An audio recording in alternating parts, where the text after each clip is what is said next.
Guys, what's up? It's Dave, Mr. White LS1.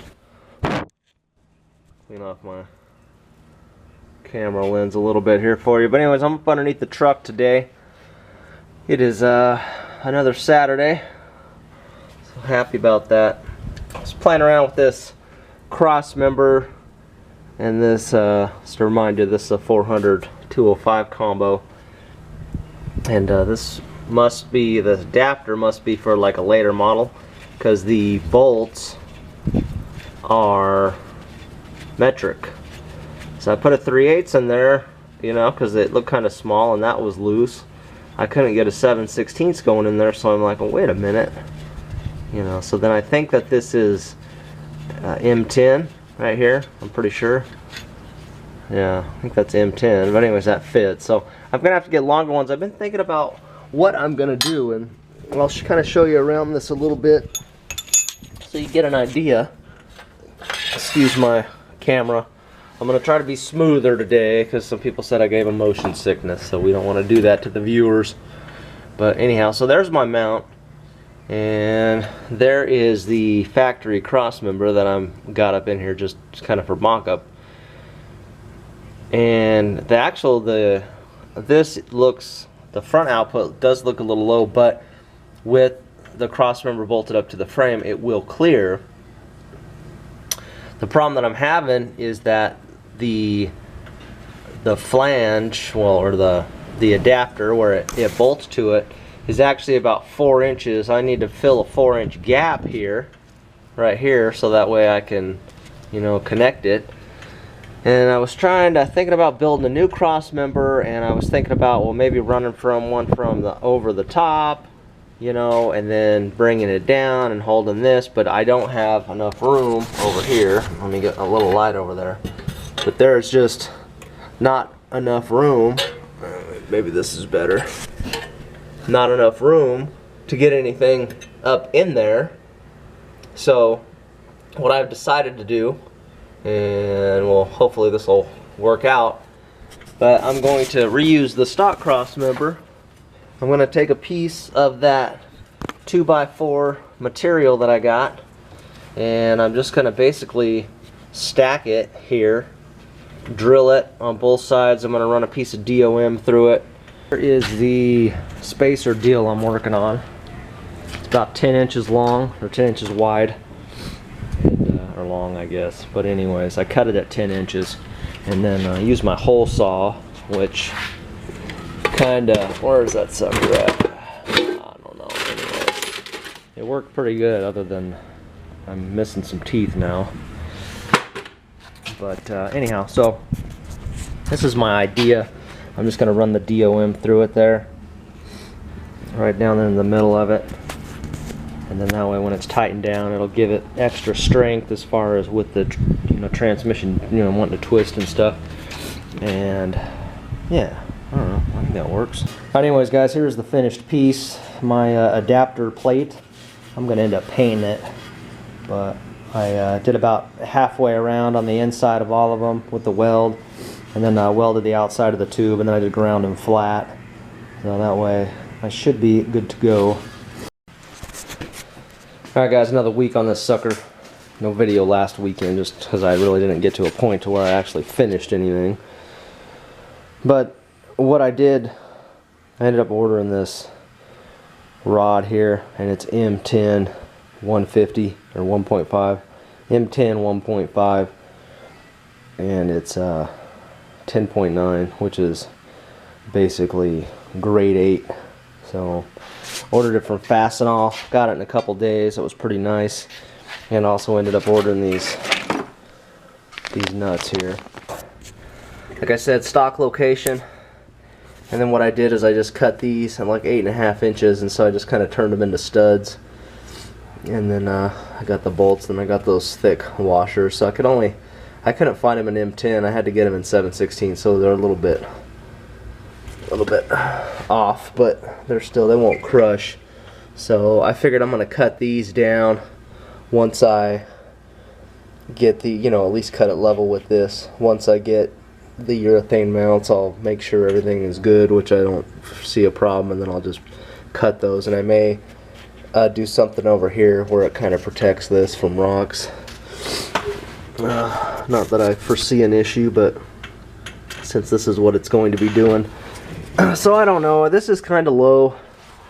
I wish it was tucked up a little higher. I mean, I guess it's the same way on the K10, but I wish I could clock it up a little bit, but I think it'll be okay. And then here is, get my light. Here's this deal here. I figured next up I'd start with the body mounts. That way I get the cab in place and then figure out my shifter. So I got this DOM here that I've been using for, you know, the power steering box and, you know, my adapter plate and stuff. I'm probably gonna end up using this for my shifters since I had to buy a 6-foot piece. That's all they had. But it looks like I'm gonna have to use a little bit for the cab mounts. It says on the rear deal you're supposed to cut the factory sleeve to 3 3/4, and what's coming out of here is that. I don't believe that that's a factory sleeve. I think that's a piece of, I don't know what that's a piece of, PVC pipe or something. So that ain't gonna work out for me. So I was reading on here and it says that it's heat treated and you probably have a hard time cutting it with a hacksaw. And you could probably cut this with a butter knife.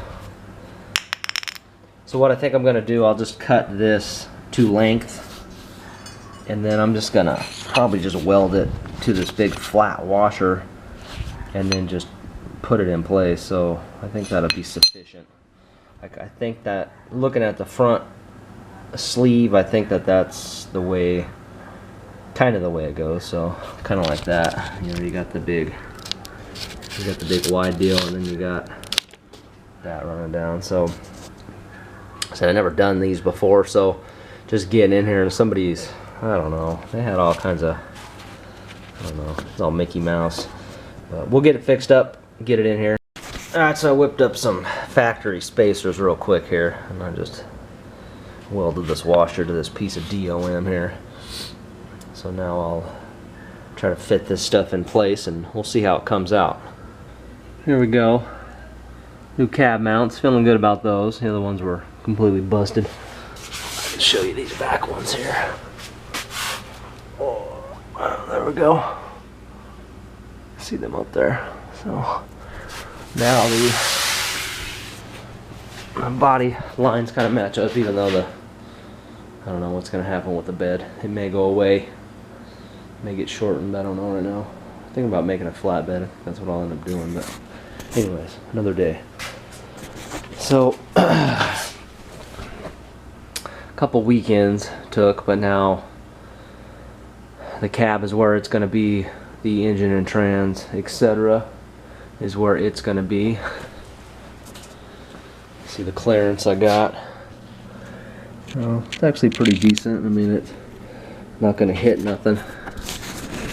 Let me turn that around. Get you in a little closer. But yeah, anyways, it's pretty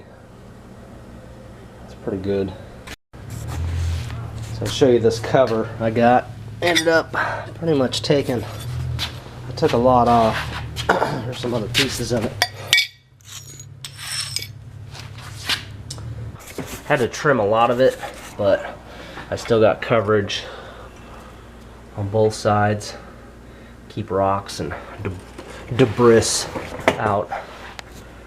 So it's kind of tight in there. You can see just how, you know, the mounting holes are on each side of this, and if those rods were there, they just wouldn't bolt up and block my oil filter and stuff like that.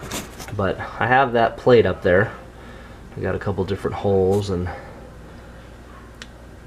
been looking at it, trying to figure out what I'm going to do. I don't know, because obviously if I put that up in there, you know, it ain't really gonna be in the right spot, and it's gonna hit the oil pan, and that ain't good. So what I think I might do, I don't know yet, it could change, but maybe build some kind of bracket that comes off of here, comes over to here, and maybe make it connect I don't know. I need to get a starter first and bolt that up in there just to make sure I clear it before I make anything permanent. So I'll probably try to get a starter. You got any ideas? Shoot me ideas, fellas.